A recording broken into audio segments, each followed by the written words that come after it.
नमस्कार. वास्तुशास्त्रामध्ये मुख्यद्वाराला खूप मोठं महत्त्व दिलं गेलं आहे. अशा वेळेस तुम्ही काय केलं पाहिजे? जर तुमच्या घराचा दरवाजा खराब असेल तर घरामध्ये कर्मदारिद्र्य येतं. घराला चिरा पडल्या असतील तर तुमच्या घरामध्ये किरकिरी होते. तर मुख्यदार कसं असावं? मुख्यदार हे सुंदर असावं. मुख्यदार चिरलेलं नसावं. मुख्यदाराची चौकट सुद्धा चिरलेली नसावी. मुख्यदाराचा उंबरा कधीही चिरलेला, तुटलेला किंवा भाग असलेला नसावा. मुख्यदाराचा उंबरा हा कधी पण लाकडीच असावा.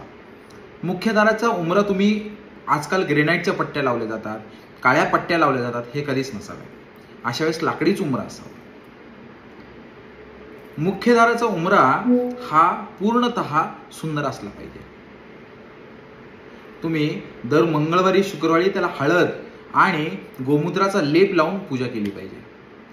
तसं जमत नसेल तर पौर्णिमा आणि अमावस्येच्या दिवशी तरी उंबऱ्याची पूजा ही केलीच पाहिजे. मुख्यदार जे आहे तुमचं ते बाकीच्या घरातल्या द्वारांपेक्षा मोठं असावं. दारावरती फक्त स्वस्तिक आणि शुभ लाभच असावं. दारावरती कोणत्याही देवाची प्रतिमा नसावी. कोणत्याही प्रतिमेचा फोटो नसावा. दारावरती कोणत्याही प्रकारचं स्टिकर लावलं जाऊ नये. दार तेवढं स्वच्छ आणि सुंदरच असावं. दाराच्या वरती गणपती, महाकालीची जर प्रतिमा असेल रक्षणासाठी तर त्यांच्या खाली काहीतरी आधार असावा. त्यांना लटकत ठेवू नये. घराच्या बाहेर म्हणजे दरवाजाच्या सुरुवातीला तुमची इथं बुटं ठेवली जातात किंवा कधी कधी काही लोक उंबऱ्यावर सुद्धा बुटं ठेवलेली बघितली मी. अशी उंबऱ्यावर बुटं ठेवू नये.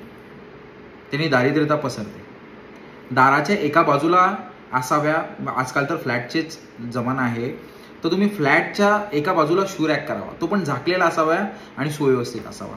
दाराच्या पुढे शक्यतो किंवा दाराच्या दोन्ही बाजूला झाडं असावी. दाराच्या समोर जर तुमच्याकडं बंगलो असेल, मोकळी जागा असेल तर शक्यतो तुमच्या दाराच्या समोर तुळशी वृंदावन असावं. दाराच्या समोर कोणत्याही प्रकारचा कचरा नसावा. घरात आल्याच्या नंतर सुद्धा दाराच्या समोर कोणताही कचरा नसावा. अस्तव्यस्त पडलेल्या घाण नसावी. शक्यतो दाराच्या पासून आतमध्ये घराच्या आल्याच्या नंतर कोणत्याही एका देवाची किंवा सुंदर अशी प्रतिमा असावी. दाराचा कधीही करकर असा आवाज आला नाही पाहिजे. किंवा दाराचा खूप ठिकाणी बघतात किंवा तुम्ही आजकाल ग्रिल सुद्धा बसवली जाते, त्या ग्रिलचा आवाज सुद्धा करकर येऊ नये. त्यांनी खूप सारा त्रास होतो. घरामध्ये भांडण होतात. तर नक्की तुम्ही दरवाजा तुमच्या घराचा नीट करून घ्या.